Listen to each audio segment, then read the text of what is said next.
ഇതവരുടെ അവസാനത്തെ യാത്രയാ. ഇനി ഇവിടുന്ന് പോയതുപോലെ അവര് മടങ്ങി വരില്ല.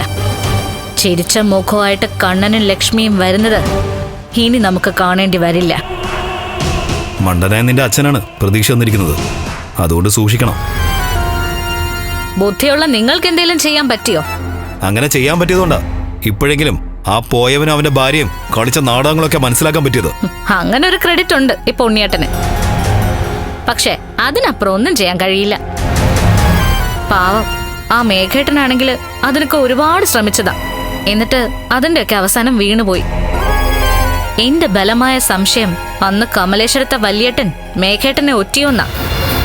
അത് സംശയമല്ല, സത്യ. അന്ന് തോമസ് സാറിന്റെ വീട്ടിൽ നിന്ന് മേഘേട്ടൻ കണ്ണനെയും കൊണ്ടാ പുറത്തേക്ക് പോയത്. ആ സമയത്ത് മാർക്കോയ്ക്ക് മെസ്സേജ് പാസ് ചെയ്തത് കണ്ണൻ തന്നെയാ. അന്ന് ആക്സിഡന്റിൽ പരിക്ക് പറ്റിയ മാർക്കോയെ കൃത്യസമയത്ത് ഹോസ്പിറ്റലിൽ എത്തിച്ചത് കണ്ണൻ തന്നെയാ.